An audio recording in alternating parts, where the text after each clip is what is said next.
Thanks for joining. My name is Mikey Mhanna. I'm going to be moderating today's event. Unlike other events, today's going to be a little different. We have 4 small yet filling afikra forwards that should provide a really nice, fun sort of cocktail of curiosity. We have Nihal, Ahmed, Usman, and Maha on the call, and so it should be a really fun group. It's truly a global night with Nihal in the Emirates, Ahmed in Bahrain, Usman in London, and Maha in going to be a fun mix of perspective. So without further ado, I think Nihal is up next. I hope everyone's doing well. So I'm really excited for this presentation, just because I love sharing the stuff I like. And I'm not an expert on this topic, so please, if you know anything, please do share. If I make any mistakes or share wrong information, please correct me. All right, so I'm going to be speaking about a book that I read at the end of 2019, and it's called The Map of Salt and Stars by Zain Jukhadar. Now, the story is basically of a Syrian girl who flees the country during, or at the beginning of the war in Syria in 2011. And at the same time, there's a simultaneous story going on about a fictional character who accompanied the renowned geographer Al-Idrisi, who I'm going to be speaking about, on his travels, and then eventually ends up in Ceuta, Morocco. And the 2 stories are basically almost a millennial apart. I'm just going to go on a brief about Zain Jukhadar. He's a Syrian-American author who's a member of the Radius of Arab American Writers and American Mensa. The Map of Salt and Stars is actually his first novel, and this is something that I was fascinated about because the book was really, really, really good. So I can't wait to read the next ones. And it's currently being translated into 20 different languages. He also has a new novel that should be published this year in November, and it's called 30 Names of Night. Cool, so why did I find this book interesting? Even though it's fictional, 2 of the characters were actually real, and I like geography, so it was really interesting for me, and I wanted to learn more about this character, even though like a lot of the story is made up, but I learned that some of the information was actually true and accurate. So I wanted to learn more about him. So, Abu Abdullah Muhammad Al-Idrisi is a geographer, cartographer, and Egyptologist, and he's one of the most renowned in his time in the medieval Europe. If you're not familiar with the word cartographer, it means a person who creates maps. Now, he was born in 1100 AD in Ceuta, which is a city that currently belongs to Spain. And it is on the north coast of Africa. So back then it was part of Morocco, and in Amazigh languages it was called Septa. And fun fact, Spanish is the official language in Ceuta at the moment, but Arabic Darja is also spoken there by almost 50% of the population who are of Moroccan origin. So Al-Idrisi was a descendant of the Hammudi dynasty that ruled the Caliphate of Cordoba. And after the fall of the city of Malaga, his family moved to Ceuta and settled there. He studied in Cordoba and started his travels around the age of 16. And his first visit was basically outside of Spain and Morocco, obviously. It was to Asia Minor, or Anatolia, and currently that is the Asian part of Turkey. He also traveled to many parts of Western Europe, including Portugal, northern Spain, the French Atlantic coast, and southern England. And what he would do during his travels is that he would create detailed maps using the knowledge from first-hand experience and also information that he would get from merchants who traveled around the Muslim empire. He also followed the Ptolemaic cartography school, named after Ptolemy, who was a Greek geographer. Then, because of his reputation and how he was really good at creating these maps, he was invited to live in Palermo.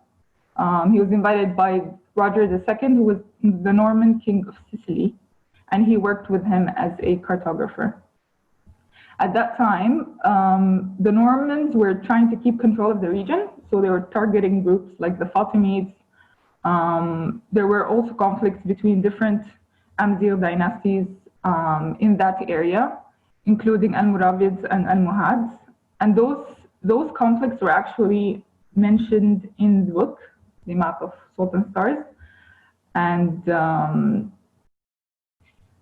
I really couldn't find enough resources on why the king decided to hire Al-Idrisi to work for him, but because Sicily was located in the middle of the Mediterranean Sea at that time, and it was an important trade route, it's probable that he wanted to have, the most information he could get to actually control the route better.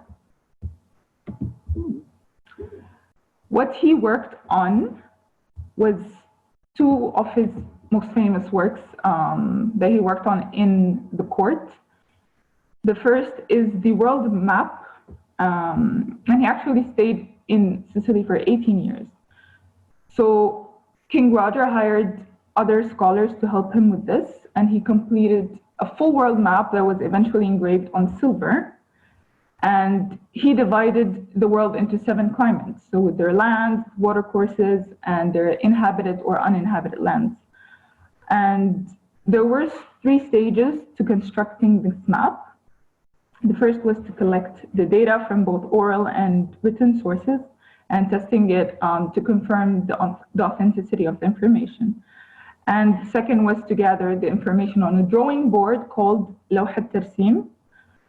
And the last part was to transfer the data carefully onto the silver desk. Now, unfortunately, both of the map and the drawing board don't exist anymore. Once he was done with the map, the king actually asked him to create a book that would serve as a commentary to the map, and basically provided a lot more detail on the specifics of every region that were missed out on the map. So the book is called The Book of Roger, and that is the name it's known with in Europe. It was also called Kitab al-Rujari or Kitab Nushat al-Mushtaq fi Ikhtiraq al-Afaq, the journey of that who longs to cross horizons. That is actually the name that I heard before.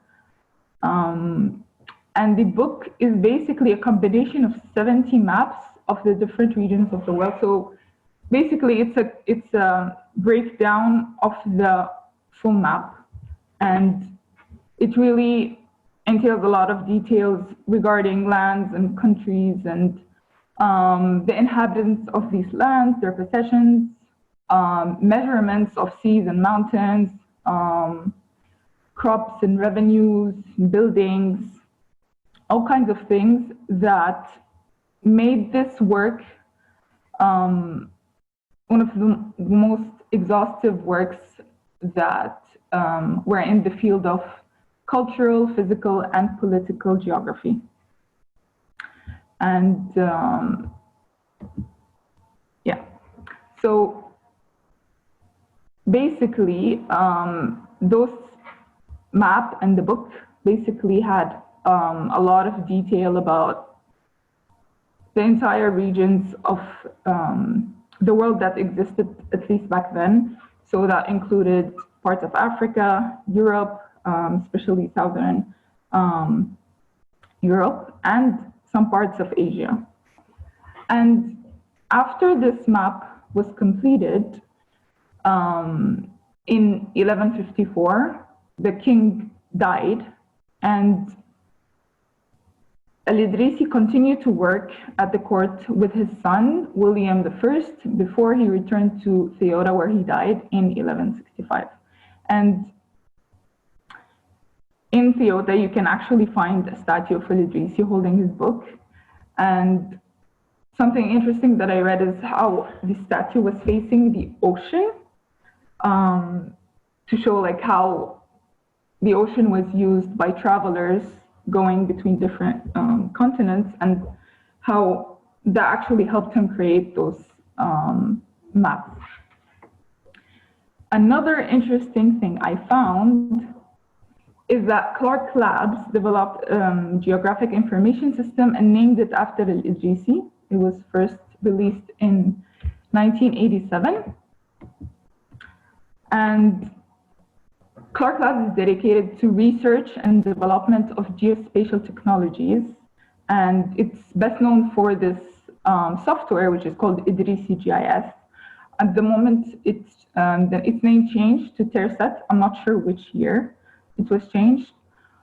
But basically, this system offers tools for researchers and scientists who are engaged in analyzing Earth systems to help them in making decisions regarding environmental management, allocation of resources, and development of sustainable resources. So yeah, I think this was one of the most interesting things that I found about it. And it shows how Al-Idrisi was really known for his work. To have like a whole software named after you is really interesting to me. But yeah, that's all. And if you have any questions, I'd love to have them. I'm going to share some resources. There's a book called The History of Cartography. And there's a whole part about the work of Al-Idrisi, which is very, very, very detailed. So if you're interested to learn more about like how he created everything from scratch, how like the whole process, what kind of cartographic school he followed, and it's just really like a very rich resource. And I think if you're interested in geography, this is a must-read. And I found also this YouTube video where it shows a copy of the book. And I'm a fan of books, obviously. So I think it would be really cool to check it out. That's all. Thank you, everybody. Great. Let's see. I think we have one question from Ahmed. Ahmed Khalifa, who says, is the Book of Roger to be found somewhere nowadays? Where can we find this book? I am not sure that you can actually find it, because while reading the part about Al-Idrisi, it was saying that you can't really find a copy of the book. But I'm not sure, because I've also like did my own research and I couldn't find anything. There's actually not much resources about Al-Idrisi's work in general. So that's a shame. Could you go back just before we switch, can you go back to the the other references, just Yes. in case anybody wants? Yes. Just as a plug, there's so much information on cartography and sort of map making and a lot of these early mathematicians. And so if anyone here is like remotely curious about looking into this, there's so much to look into. And so hopefully, Nihal, you got them hooked and somebody wants to dive into this. I hope so. We have one last question before I switch. Could you talk about the aspect of the non-Western orientation of the maps, placing the South on the top? I actually did not understand pretty much why the southern part of the world was actually on the top. It is mentioned that that's how he created it, but I'm not sure why. Hadil, I don't think that this was actually like a political statement at the time. You know, it was just like there's no right way of doing it, and so this, but it does, it's amazing. Let's move on to the next one, and then at the end we'll have a little time for open questions for everybody. So Ahmed, I think you're up next. Thank you, Nihal, for an amazing talk. And I want to thank you all for wherever you are. Good morning, good afternoon, good evening. I really appreciate you tuning in, especially if it's a national holiday for you. Happy 4th of July. I do want to say, if you are celebrating the 4th of July, just take a moment to think about why and what you are celebrating exactly, and whose independence are you celebrating? Because it differs from one person to another. I want you all to take a moment and think about your earliest memory of reading a book. Nothing too complicated. Actually, if we can all maybe take 20 seconds quickly in the chat. Everyone just quickly write down the first sentence that comes to mind. What was your earliest memory of reading a book? I think we can all relate to that very first experience of reading a book, whether the first book that you read was maybe, at least speaking in the Arab world, the first book you read was a book of Jahiliyyah poetry, طرف ابن العبد لخولة أطلال ببرقة فهمدي. If any of my Bahraini people remember from high school Arabic, whether you are thinking about Fann al-Maqama, you're thinking about Bad al-Zaman al-Hamadani, whether you're thinking also about, maybe some more contemporary writers. Maybe you're thinking about An'am Kitachi, or maybe you're thinking about Ali Badr, all of whom are from Iraq. And the amount of wonderful literature and knowledge that is in our hands as we read a book, whether it's in Arabic, whether it's in English, whether it's in any language that we speak, that we understand. And I also want you to take a moment to think about what happens when a lot of that literature is taken away from us. Maybe a little bit of a visual cue here is a lot of this literature disappearing, being burnt down, being taken away from us by certain variables, certain forces that are outside of our control. That is exactly what happened on February of 2015, when the University of Mosul in Iraq had its library, the central library, burned down by the Islamic State of Iraq and Syria, or the Islamic State of Iraq and the Levant. And one of the most important libraries in the Arab region and in the world taken down by the ISIS forces. Obviously, this traces itself way back to the fall of Mosul in between June 4th and June 10th of 2014, when Mosul fell to the Islamic State of Iraq and Syria. And today what I want to talk about is sort of what is this act of remembering the things that we lost in the fire, remembering the culture that gets lost in wars, remembering the books that were with us, rarities, books that have been there for centuries. As we know, the Arab region is credited with creating a lot of scientific, mathematical advancements. The Arab world is responsible for a lot of that, for that initial literature, and what happens when we take away a lot of that initial literature. So I was very interested in learning about one of the most important libraries in this region, how in the matter of days, the entire collection, a lot of the collection in the University of Mosul's library was burned to the ground. And so we need to start out by thinking about what actually happened. Slides are doing a thing.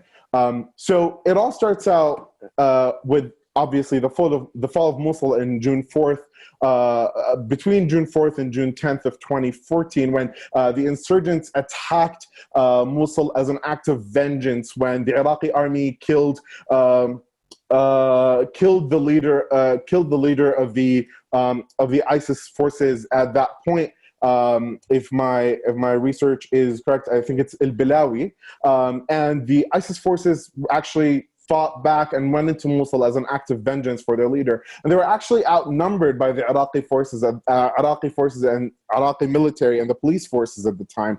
Some people say that it was around a ratio of 15-1, actually.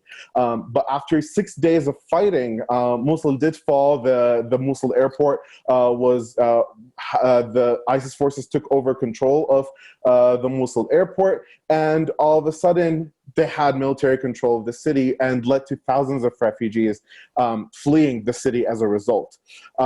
Now, remembering the actual library at the University of Mosul, it was established in 1921, and it was also almost symbolic of the birth of modern Iraq. It had a lot of books, historical maps, manuscripts of all sorts of topics, disciplines that range from science to law to the arts to philosophy, some of them dating back centuries, some even millennia. We're talking here about one of the prized possessions of the University of Mosul's library was a 9th century copy of the Quran, which was lost when ISIS forces burned down the library.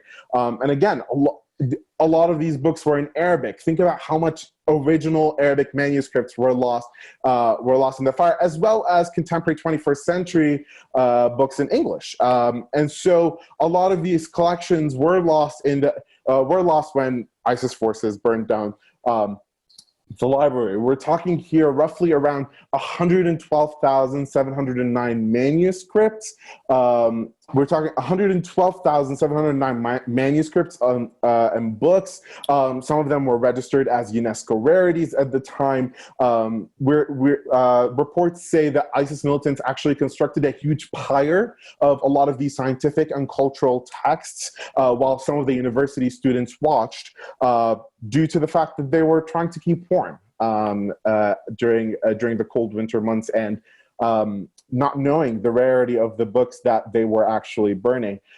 A lot of damage was noticed to the Sunni Muslim library, the library of the 265-year-old Latin church, the monastery of the Dominican Fathers, the Muslim Museum library. We saw a huge loss to a lot of these connections, as well as, interestingly, getting a lot of the university professors and actually having them rewrite textbooks for a new Islamic curriculum, because a lot of the books that were in the collection at the time were filled with things that perhaps weren't very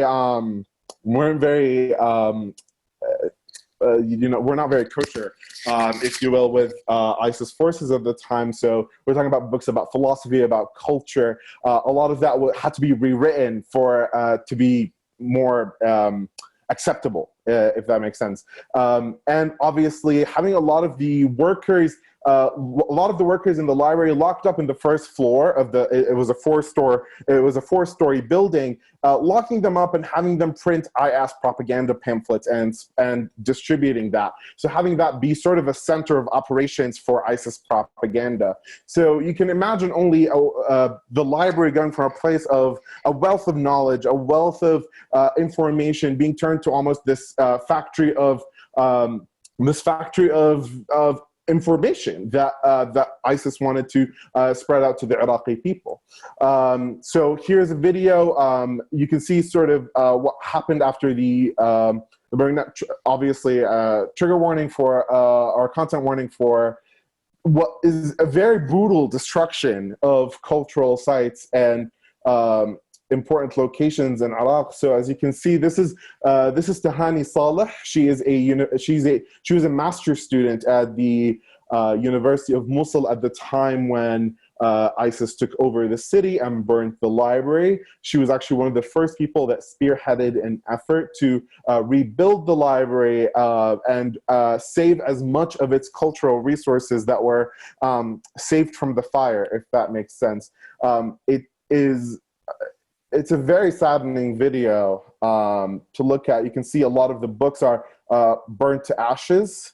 A lot of it is irredeemable. The infrastructure had to be rehabilitated, as you can see, and it definitely is a difficult watch. She talks about how this Tahani in the video. She talks about how this loss is not just something to blame on ISIS necessarily, also something to blame on the international community as well. There are historical events that actually led up to this, that this has historical precedent almost. So we're talking about the burning down of the National Library and Archive in Baghdad during the 2003 Iraq War. We're talking about centuries of people going into Iraq and burning these beautiful, brilliant manuscripts that contain the culture of and the knowledge of the entire region, not just the country.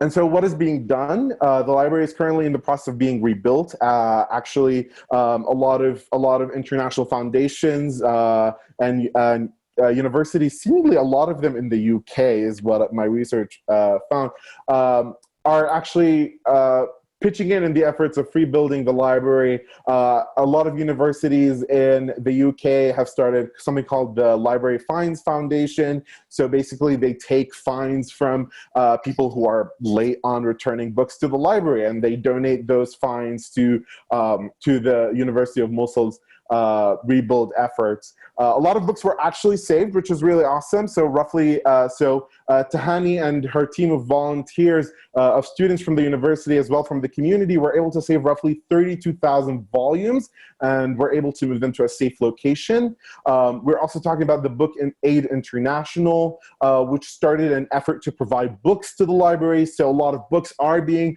donated from international foundations, international libraries, and being sent. So the first shipment of roughly 4,000 books was sent in March of 2018, so fairly recently, and the rebuild efforts are still going on.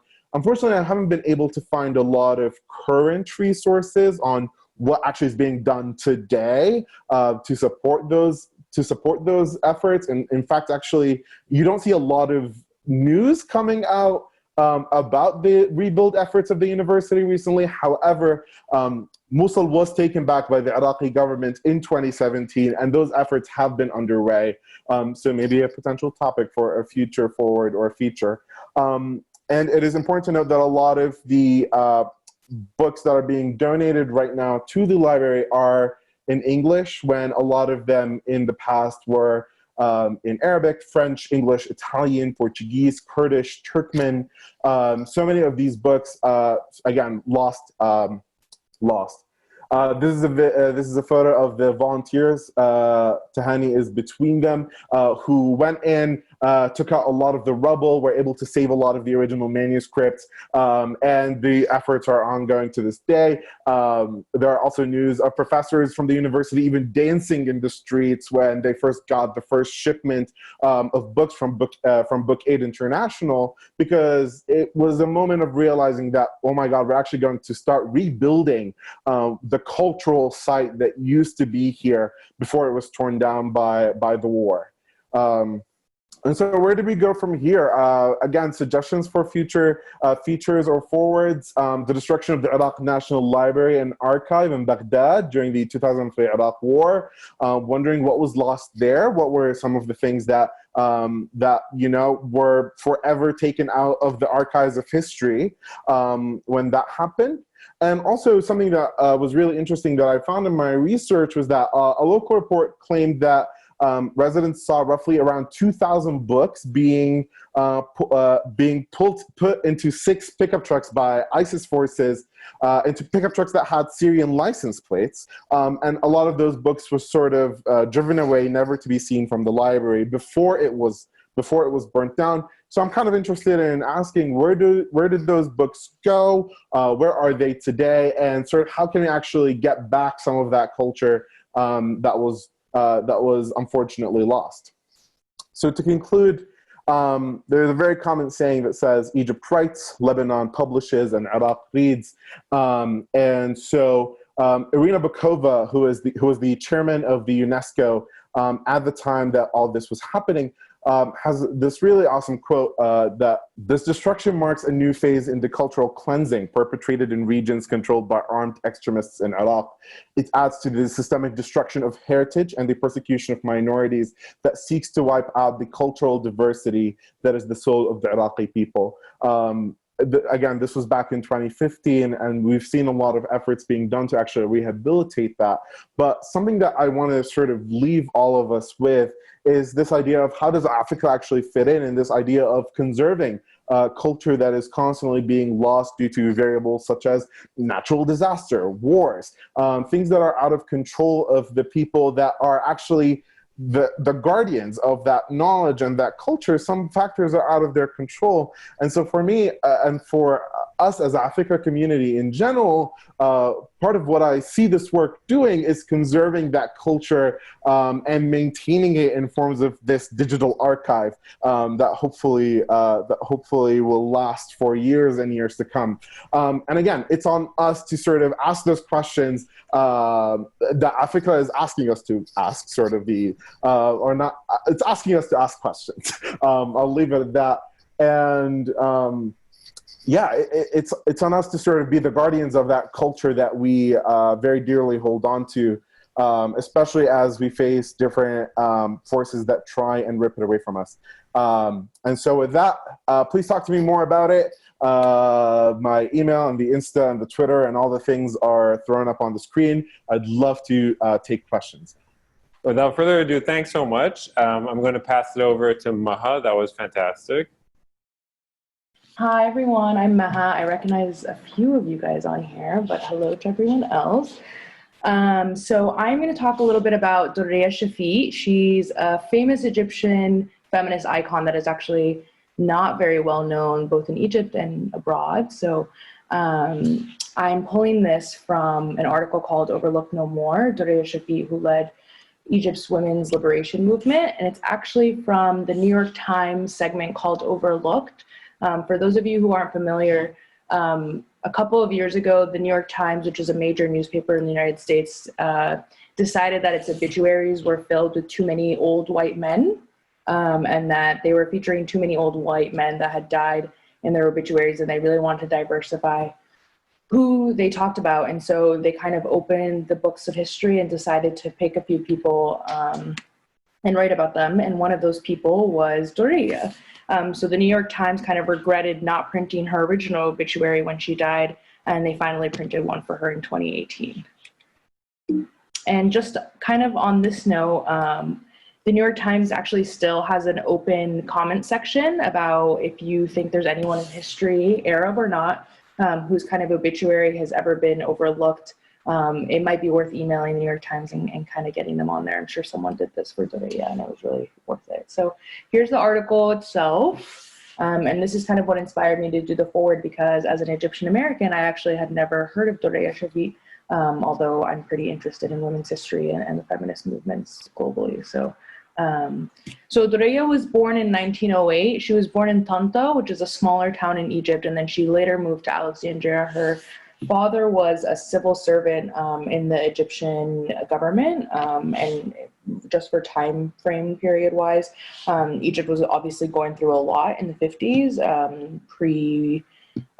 independent governance. And so she moved around a lot, and then when she got to the end of her preliminary schooling, she was told that she could no longer continue schooling because she was a woman, which is something that, of course, many Egyptian women experience, and something that really rattled her. And she thought, it was kind of ridiculous, particularly because she was one of the smartest people in her class. So at this point, she decided to reach out to Huda Sha'rawi, who is also another famous Egyptian icon, not necessarily in the feminist lens, but was kind of well known for her elite status. And she did start a feminist union, but it was very much tied to less the freedom of women and more political freedom from colonialism. So she reached out to Huda Sha'rawi and wrote her a letter and said, I really want to study and I really deserve to study. Like, please help me realize this dream. And so Huda Sha'rawi was able to kind of push her forward for a government scholarship to study at the Sorbonne in Paris. And so that's where Doria ended up going, and found a lot of her life's work and purpose there. So once she got to Paris, she entered the Sorbonne and learned a lot from kind of a Western lens. And upon returning to Egypt, she was struggling to kind of find her place in society. Something that Doria talks a lot about is her middle class background and how that didn't really fit in with the elitism that came with the Egyptian feminist movement at the time. So the thing that she did that was really fascinating was she entered Miss Egypt, which is a beauty pageant.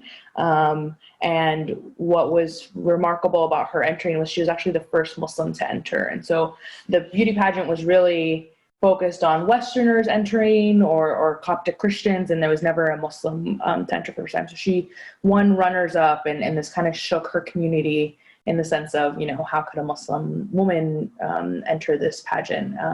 And so after doing that, she completes her PhD, and then she comes back and she gets married and has 2 kids. And during this period, she starts 2 magazines, so Bint Nihal and La Femme Nouvelle, which is fascinating because I think these 2 magazines really represent the kind of split in both her life and her personalities and the ideas that really founded her view of feminism is kind of this traditional, the daughter of the Nile, her middle-class upbringing, and kind of this new woman, new era, the opportunity for her to study kind of in France.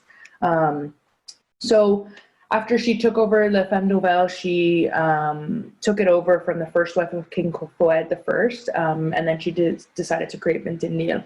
And what was fascinating was Bint Nihal actually became a union which focused on a space for women to advocate for her political rights. And the reason she kind of started or converted Bint Nihal from a magazine into a union was she was met with a lot of pushback from the Union of Egyptian Women that Huda Sha'rawi had founded. And the reason that being was Huda Sha'rawi saw Doria as not elite enough to kind of enter this sphere.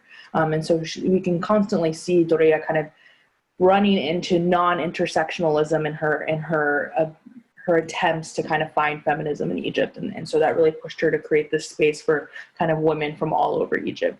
And then we get to 1951, which is what Doria is actually most famous about. And what fascinates me as a person who has, you know, family in Egypt and a mom in Egypt is I would have never known, or I never knew, that Doria is actually single-handedly, we should thank her for giving women the right to vote in Egypt.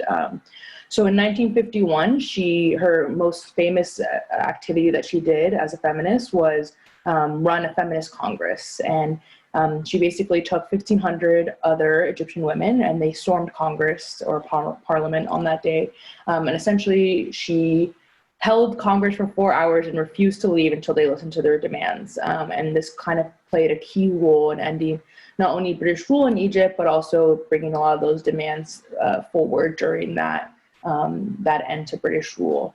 And a notable thing about this is something that Doria talks about in her book is, you know, it wasn't the way she focused it wasn't that I'm storming Congress. She famously says that there was actually 2 congresses happening at the same time. One where 50% of the nation wasn't included, and it just happened to be that on that day, both of those congresses were at the same place at the same time, which I always thought was really fascinating because she always kind of, you know, saw her place as a woman in society as crucial and not as an ask or a need.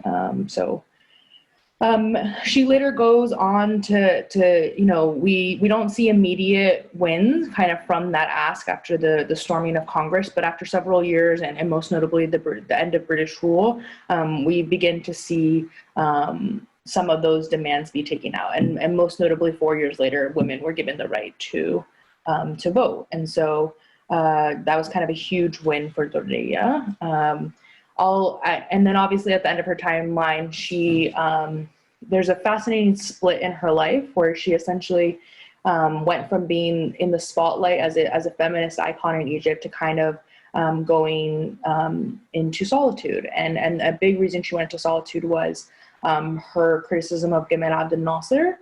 And that led her to do a hunger strike, which is also famously one of her most notable acts. She held that hunger strike for several days, and eventually in 1975, she actually died of suicide, most famously falling off a balcony, as actually many other Egyptian women have. Maybe possible future afikra topic. And most notably in 2018, Google actually dedicated a doodle to her. So, nowadays, many modern Egyptian feminists have attempted to kind of rebuild the independent feminist movement, especially in Egypt, and keep Doria Shafik in her mind. But this is a picture of her breaking her fast after the 8-day hunger strike after her denouncing Gamal Abdel Nasser. And then this is the Google doodle that was dedicated to her. Yeah, so these are a couple of the resources. I learned about her through the New York Times obituary and later through a book by Mona Tahawi that talks about her. But there's a whole digital collection by the American University in Cairo. The AUC hall is actually where the parliament was in the 50s. And so there is also a monument there for her. And then Egyptian Straits wrote a great article about her, and then there's lots of case studies kind of on the role of protest in feminism and kind of her role in the women's movement. That's it. So I will stop sharing now, but if you guys have any questions, you can find me here. I don't know, Mike, if you want to do questions. I think if it's okay with you, let's do questions at the end. Okay, let's go to Usman. Usman, I'll make a plug about your phone as well, and then take it away. Yeah, so thank you to my three other people who gave presentations. It was very interesting. So I wanted to do this particular presentation. How do I play it? Just go to the second slide. So this is the book I've chosen to do. So this is a book that was produced in the 9th century Iraq in Basra called The Animals' Lawsuit Against Humanity. And it was produced by a very mysterious sect, which we're going to go into now. So the book, we're going to come onto the book in a minute, but just one thing I wanted to mention here, and this is something I'd like to do a further presentation on, is during the Abbasid Caliphate, you saw the rise of various cities, and Basra's rise is quite interesting because it became the home of what I would call radicalism in terms of, alternative spirituality, political movements. There was all kinds of interesting things going on in Basra at this time. And one of the interesting things that came about in Basra during this time was this movement, the Brethren of Purity. And the thing with the Brethren of Purity is they're very, very influential in early Islamic thought. However, we don't know much about them. That's how influential they are. We don't know anything about them. But they produced something called they produced an encyclopedia, which is on a whole host of different things, different issues, topics, mathematics, spirituality, of course, astronomy, all kinds of things. So they are a really important movement, but all we know about them is from this encyclopedia. It's an interesting time to be in Iraq at this point. So Iraq during this period, sort of Basra during this period we all know about sort of the golden age and so on. But what we know less about, or what people tend to talk less about, is the fact that Baghdad, Basra became places where ideas came to meet. So Basra was really, so you had Hindu philosophers, Buddhist philosophers, as well as Christians, you had Greek philosophy, all being debated in Basra. And there was a reaction to this, and what you started to see was the development of various philosophical movements, this one, the Brethren of Purity, being one of them. And so they take a lot of influence from early Hindu philosophy, but they sort of they sort of Islamify the ideas. It sort of becomes part of Islamic discourse. And if we talk a little bit about, this movement, they believed in mathematics, symbolic language. I can't actually see what this is. They believed in geometry, all kinds of things. Believed in graduation theory, organisms evolving into other organisms, and so on. But the thing that's most relevant for us, for this story, is they believed in this idea of the universal soul, which we sort of get from Greek philosophy.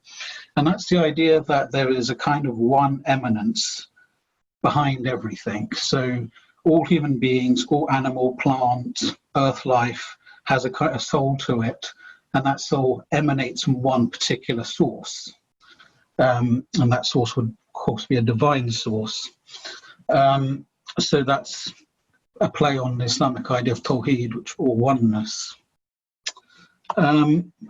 So with this particular book, it's really interesting. So this particular one that I worked from, it was taken. So it's a multi-religious story. So it was taken from a Jewish translation. So this novel, it's written obviously by Iraqi Muslims, but it becomes a hit in the Jewish communities, and the Jewish communities translate it into Hebrew. It then gets translated into Latin and then into French. And so it ends up in Europe in the 12th century. And the one I'm working from is based on a Hebrew translation, but it's what the people who sort of translated this particular version wanted Muslim inputs. They hired an Iranian philosopher to help them with it. And also they hired an Indian illustrator to illustrate the cover. And so we'll go into the story quickly. So essentially, here's the story. A ship on its way to, I don't know how to pronounce that, Mezze. This one I think comes from the Hebrew Bible. It's carrying the creeds of over 70 nations, so that's an old biblical concept. And it essentially just means all of humanity. So this is important because it's kind of saying all of humanity is on this ship. It's not about one race or one nation, it's all humanity. And they get washed ashore and they end up on this island. And this island is full of animals that have never previously encountered humanity before. And so when the humans first come ashore, they see this perfectly existing island with all these animals, and the animals walk towards them because they don't know anything about humanity. They don't know that humanity is something that might harm them. And they sort of see to themselves, well, we've got this beautiful island we're on right now, and this is a beautiful opportunity. Here's what we should do. Instead of like working for ourselves, why don't we take the animals over? Why don't we colonize them effectively? Why don't we make them work for us? And they said, we won't. And there was all kinds of different arguments flying around between the humans. Some said we shouldn't do it. Others said we should. Others say, yes, but we'll be humane in how we do it. What's interesting in this tale is it explores every single philosophical argument you can make about subjugating animals. And so the humans sort of have this back and forth, and they decide we're going to do it. But what happens is the reality of human rule ends up being very brutal, and the animals end up resenting it. And so the animals decide that they're going to not take it anymore. And so they go to the great spirit king, who's sort of the unofficial ruler of the island, and they ask him to bring what we call a lawsuit against humanity. And this lawsuit would be where they put forward an argument about the wrongs of what human beings are doing to animals. And all of humanity has to come before the court to justify why they've treated them this way. And this is really fascinating because you start to see the back and the forth of the arguments. So humans say, well, it's innate. Of course we're going to rule. I mean, look at us, look at them. Our form is pleasing, theirs is not. Literally every argument you can think of is made. And the animals counter every argument with a really good counter argument. And so it goes through us in that the court case, by and large, doesn't go well for humans. So every argument they create gets defeated. They try to use everything from divine right, so, God made us rulers of the planet. And of course, we're going to take over the animals because what we do is good for them. And they counter that with their own arguments about that. And it sort of gets to the point where the humans know they're going to lose the case. And then they come to this one particular argument, which is this. And what is happening sort of in the background is the humans are also arguing among themselves. Some are saying, we should have known better. Why did we listen to this dominant group telling us we had to subjugate? Why are we subjugating them? It's wrong, it's bad, it's everything. And so what happens is one human being puts forward an argument that says, I'm going to call this the non-argument. So human beings, we are not that different from the animals. We're very similar to them. We have one difference, And that difference is an argument against ourselves. We are born with good morality. We have morality. We know right from wrong. It's intuitive to us. But despite knowing good, we do bad. And we're conscious of the fact that we do bad.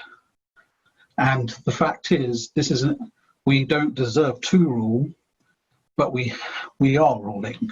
So this is a kind of self-defeating argument they put forward. But it's also the argument that floors everyone, because everyone is expecting a positive case for why human beings should rule. Instead, they get a negative one. And what's interesting is this plays into the idea of divine order and so on. And they say, well, even the animals turn around and say, well, we can recognize that human beings do have a wisdom we don't possess. But if they want to continue living with us, they have to change the way that they behave towards us. They have to actually honor our rights to be here. They have to not, put us in cages, not force us to work. They have to live alongside of us. We will serve them, not be enslaved to them. And so this is, in the end, so when we get to what do we think this story is about, and I've really whittled it down a lot, and there was lots of interesting arguments in it, but it's a couple of things I think to take away from this. So it's a challenge to the idea of human order and the right to rule, but it's also about this idea of natural rights. Well, the closest equivalent to natural rights that exists in the Islamic world. So what I mean by natural rights is this. So if you think about arguments made, whether it's animal rights, environmentalism, these kinds of things, the argument rests on a kind of utilitarian philosophy which says we should preserve the environment because it's good for us to preserve the environment. This is a utilitarian kind of argument. We need animals, we need the natural world, because if it goes, our lives can't exist. This is a different kind of argument. This is an argument that says if something is there, it has a right to be there. It doesn't matter whether it benefits you at all or not. This is the kind of philosophy that was going around at the time, natural rights. So a tree is there, it's there, it has a right to be there. It doesn't matter if it benefits humans or not. In this particular case, it plays on this idea, which is that human beings are here to not so much to rule, but to cultivate. So we have advantages to what we do. I know that in today's world, there is a tendency to sort of question and say, animals, they're fine without us. And that's an understandable argument to make. But here, and in this kind of story, I'd argue it's a case for humanity because it recognizes something quite important, which is human beings do actually have a positive role to play. I mean, when I was sort of researching this, not to go too far off on a tangent, I started watching some clips about this. I think it was, I can't remember which animal it was, but it was an animal in the wild. And it was a mother, and it fell sick. I think it injured its leg or something, and it would have died. But what was interesting is it didn't die because human beings intervened in the natural world. They took the animal away, they repaired the leg, they sort of allowed the animal to get better, and then they returned it back to the wild. And that's a kind of thing, I think, where a case for humanity can be made. I think there is a choice here about whether you do good or whether you do bad, and that's part of what this story is about. And the last thing I'd say is what this story is about is, to me, it's about the nature of crisis itself. So for me, we're living in a time now of extreme crisis with COVID, and we're questioning what our values are, what we want to do. And for me, this sort of story is a way of thinking about how to get through a crisis and come out the other end, and what we should be thinking about. And I want people to realize, of course, that this is not a new thing. 9th century Iraq was having the same issues. Thank you. Usman, Ahmed, Maha, Nihal, thank you so much. That was great. I hope everybody has a nice weekend. There's a lot to dig into. if anyone wants to deliver a presentation, we're hosting a presenters workshop in a couple weeks. That's on afikra.com/Zoom as well. And yeah, have a nice weekend, everybody. Thanks so much for coming.